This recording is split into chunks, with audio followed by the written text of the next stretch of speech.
Stephen A. Williams, president and founder of the creditrepairshop.com. And in today's video, we're going to talk about LVNV Funding, involved in multiple lawsuits alleging violations of the Fair Debt Collections Practices Act, also known as the FDCPA. I will repeat again, in today's video, we are going to talk about LVNV Funding, LLC, has been involved in multiple lawsuits alleging violations of the Fair Debt Collection Practices Act, also known as the FDCPA. So I'm going to run down some of these allegations, and I'm going to also speak on how you can kind of, get the information from them to be able to, or how to be able to record the information. So if you choose, you might want to sue them, or you might want to see if they'll just pay a penalty to you if they know that there's a violation and they want to avoid going to court. I must admit, some of the violations that I'm going to mention, I would not expect LVNV Funding to have been alleged to do. Now, this information that I'm getting is from the CFPB website, the Consumer Financial Protection Bureau, which have seemed to have the knees chopped off of them right now because of Congress. You don't really see any actions other than what President Biden did to stop the reporting of medical debt on individuals' credit reports. Other than that, nothing has been able to be passed through Congress when it comes to debt collectors. As a matter of fact, it is actually getting stronger for debt collectors. As a matter of fact, debt collectors are about to be able to utilize AI to do their calling for them. As long as they meet certain parameters, they're going to be able to start letting go some of their agents. So even debt collection representatives who are working in there, if you're not one of the top people that can get people on the phone that'll consistently work hard to try to get conversations started with collecting the debts that the debt collection companies have purchased, you're going to be out of a job, or you're going to be transitioning to another job. I don't like saying people will be out of a job. You just transition to another career. But AI is going to be utilized, and the way that they're using AI is that AI is making multiple calls to get the individual on the phone. And using AI, what they're going to do is they're going to just use it as a data to capture data, have the individual, maybe schedule, or have them have something sent to them in the mail, whatever. That's going to be up to them. I'm not a debt collector, but they're going to use it the way that they want to use it. Also, you looking at my shirt, I got my jacket on. I want to be respectable, but I got a t-shirt on here. My dress shirt, well, here, let me just tell you the whole story. But I came to the office. It's been raining in Wisconsin like every day. And just like people who have too much debt, or when you have too much debt, too many bills, you just be like, I quit. I don't know what to do. You just give in. Well, a spot in my roof in my building here must have had that feeling. Like, it's been raining almost every day for the last couple of weeks. I'm talking about almost every day. And it's been like pouring, not just like light rain. It's been, one day it was hailing, like it's been just pouring down. A corner of my parking lot has been getting flooded. And then I guess just came in this morning, ceiling towels on the floor, all wet, got soaked. And it just like, hey, I quit. You're going to have to, get the roof people out there and patch me up. And, I use that Flex Seal. This is an endorsement, even though I'm not getting paid. The Flex Seal stuff does work. If there's ever a leak in the roof of my buildings, what I'll do is I'll put that on the inside. It'll stop it so you don't have any more damage coming down from the drips, or it'll slow it down, like where it's very small. And then what I'll do is, after they come and fix it, I'll Flex Seal that area so it's like it's reinforcing the bottom, and it's also being reinforced on the top. So that's what happened there. So I'm not trying to be like the Fonz. Some of you may be too young to know who the Fonz is. Look up Happy Days and you'll know who the Fonz is. He had the jacket with the t-shirts. That's how he was all the time. My dress shirt is right there. I paid $300 for that dress shirt, and it's got Flex Seal spray on it and stuff that I should have took the damn shirt off. I don't know what I was thinking. I was up on the ladder. I don't know. All right, let's get to this LVNV funding. LVNV Funding LLC has been involved in multiple lawsuits alleging violations of the Fair Debt Collection Practices Act, also known as the FDCPA. These are allegations. These are lawsuits. This is not my speculation. This is what has been written on what they have done. And some of these that I'm going to mention, you would not believe that they would do these. But these are in the allegations. So, I mean, this is not me. So, that's my disclaimer. I'm not making this stuff up. I'm reading it. Okay, so it says here, and you could go find cases. Just type in LVNV funding lawsuits, Texas, Wisconsin, all over the place. Just search it, so you could do some homework too. So here goes some of the violations. One of the main violations, which is one that I do see all the time, is misrepresenting the debt. And now this is how LVNV funding can end up misrepresenting the debt. It's not where they intentionally misrepresent the debt. What happens is that they don't prove the amount that they claim.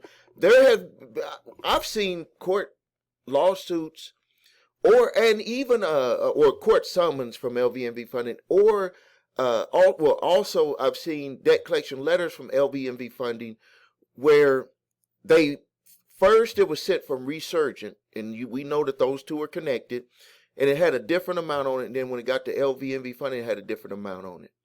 So right there, that's considered a misrepresentation of the debt, because it's like, where are you even getting that number from? To go even further, when asking them to prove the claimed amount, which is what we always do when we assist people with their lawsuits, you have a right to have them tell you about how they came up with that number. They can't just say, I bought it and that's the number. No, there's more to it than that. What's the accounting records? So that's one of the violations. Another one is harassment or threats, like they're harassing or threat. Now, harassing and threats, the way that I've seen it, which it kind of goes over people's head because they don't believe that would be considered harassment or a threat. Now, a threat is a threat, but let me talk about harassment. I believe all of you know, we all know a threat is a threat, but some of the threats that you could have potentially had is where they'll say, well, we're going to send this to your job, we're going to notify, call your loved ones that are that are references on your application. We're going to put this information on your credit reports, even though they didn't do a verification. I'm going to get into that in a second. Those are threats that they cannot make without, number one, some of them they can't do at all, and then the ones with the credit reports, they can't threaten to do stuff and don't do it. They can't even threaten to sue you and not sue you. Like that's harassment. That's making threats that they are not allowed to make. But so here's some of the harassing ones that harassing comments that I've witnessed, even from myself, not from LVNV funding, but when I had my debt situation. I don't remember who was coming after me back then. I know Roush was one of them. But the reps would say stuff like, why don't you pay your bills? Do the right thing, all of that type of stuff. Now, you want to do the right thing. You want to pay your bills, but they cannot say stuff like that. As a debt collector, they have to stay professional, and they have to stick to the script of what are you going to do about this debt? And then if you dispute it right away, they can't even do anything about it for 90 days because that's a dispute process. And I'm going to get into that in a second because they seem to have skipped that with a lot of people who have asked for that. I'll just jump right into that one right now. Is that what they would do is they would fail to provide written verification of the debt upon request. That was one of the violations that they were being sued for, is because when you make that request to verification or validate the debt, number one, it has to go into a 90-day what is the word that I'm trying to look for? It has, for 90 days, it's going to be where nothing is going to be done. Now, if they're already suing you, that's a different story. But if they're sending you a letter in the mail for the debt, and you submit a dispute of that debt, any or all of it, it goes into a process where they're going to have to wait a 90-day grace period. But if they respond to you, which they are required to respond within 5 to 7 days, but we all know that it takes a little bit longer for them to do it, and they let them get away with it because they try to say, hey, we got all these people that are making these requests. But they are required to get that to you, and it also goes into that grace period of 90 days. But they failed to have done that. And a lot of people don't know that if they fail to do it, you can actually call them out on it. And number one, get it removed off your credit reports. But number two, they're in violation of the Fair Debt Collection Practices Act. You just have to mention the code within the Fair Debt Collection Practices Act that they must have verified that debt within gave you everything to verify that debt within 5 to 7 days. They have to respond to your request. Now, we all know what they'll do to get over it is just send you a couple of statements and say, this is it right here. And that's not enough. You got to go back and forth with them. But when you start going back and forth with them, they're going to know that you're serious. Trust me. All right. The next thing is that falsely claiming to be a government agency. I have not myself. I've mentioned that there's been smaller debt collection companies who have tried to play that game, pretending to be a governmental agency. But I've never known LVNV Funding to do it. But I'm reading right here. These are violations, allegations in lawsuits where one of the reps must have went rogue and was said, hey, to make themselves be able to get more people to stay on the phone, pretended to be a governmental agency. The next one here is failing to provide a mini Miranda warning. Okay, so let's talk about the mini Miranda warning. This is with the Fair Debt Collection Practices Act, FDCPA of 1977, which was way before a lot of you who are watching this video was born. Yes, I was born at that time. I was 9 years old, 1977.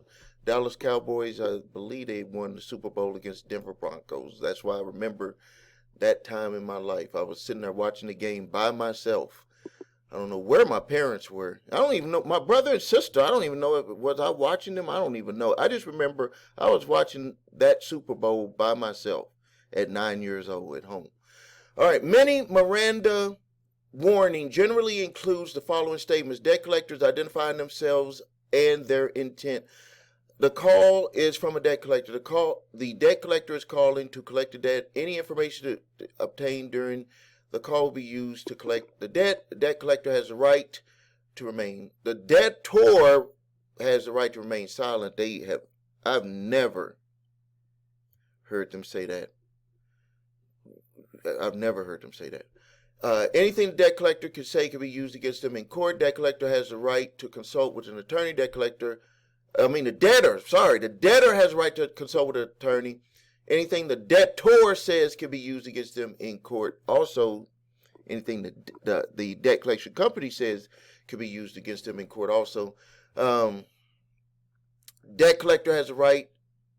The debtor has a right to be appointed an attorney if they cannot afford one. The debtor has a right to stop answering questions at any time and request an attorney. Now, this has to be if they are potentially in front of them. I don't think that too many people would be running into that situation over the phone. But it is very interesting that they must say, I don't know if they have to say all of this, but debtor has a right to remain silent, and the debt collector has the right to consult with an attorney. I didn't know. Yeah, you never know when you start to read stuff. You start to see some openings. Expect some stuff to be modified with some of my letters that I provide to you to help stop debt collectors. All right, the next one here. Failing to provide sufficient information in the collection notice. Remember what I said about the collection notice, that they have to put where they got the debt from, who they are, all their identifying information.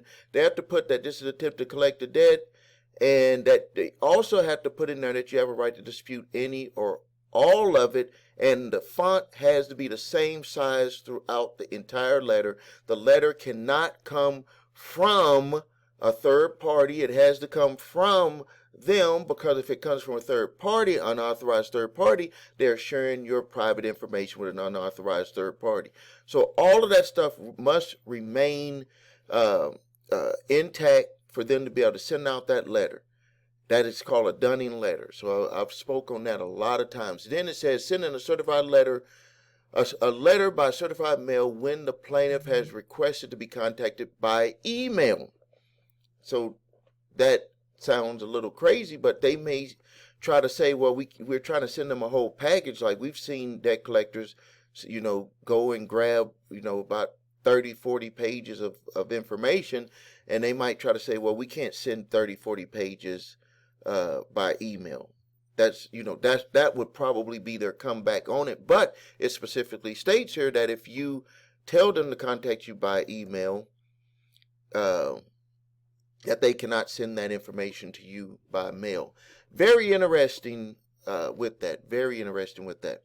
All right. If you need help with your credit, please visit us at thecreditrepairshop.com. Watch the video, what makes us different, so you can see my 8-point validation process and my 2-phase settlement process. If you need your credit reports and scores, go to the website your3scores.com to grab your TransUnion, Equifax, and Experian credit reports and all 3 scores. If you have debt collectors coming after you, grab my 3-pack of letters. Use the one that is appropriate for your specific situation. In that 3-pack of letters, there's a statute of limitations letter for debt that is past the legal statute of limitations to collect.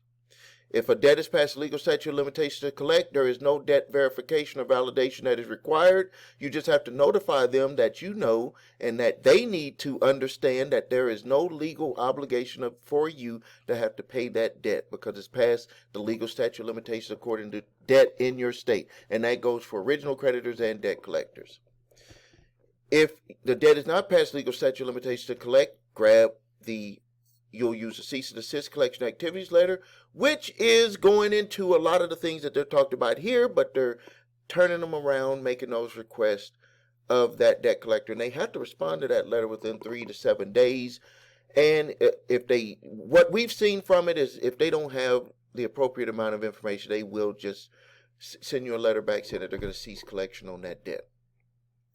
And then I give you a third letter, which is a debt validation letter to go back and forth. That letter you will need to make adjustments to based off of what they send you in that first letter. Very simple, right? I do ask for a donation on those, and I do thank everyone who gives a donation on those. It helps me monetize my time and the good work that I do here on this channel. Please like this video. I help you, and when you like this video, you help other people. So if you like to help other people, all you have to do is hit the like button right now. If you need your credit reports and scores, go to the website your3scores.com. That's where I know I probably said that earlier if I didn't. Because when you need to have the information of where that furnisher is sending that information from, that address that is attached to your credit reports. Because if they don't respond from that address, then they have violated the Fair Debt Collection Practices Act just by putting that in. The Fair Credit Reporting Act, just by having an unverifiable address. They're not allowed to do that. You could get a lot of stuff removed just because of their no response. And let me just give you a quick tip on how to do that. You send a letter to the address that shows that's the address that's attached to the information that was placed on your credit reports. If it comes back undeliverable, you use that letter, copy of it, attach with your dispute, send that to the bureaus. Stuff will be removed. It happens all the time. Thank you for your time. Subscribe to the channel. Post your questions and comments. This is Stephen A. Williams, President and founder of the CreditRepairShop.com.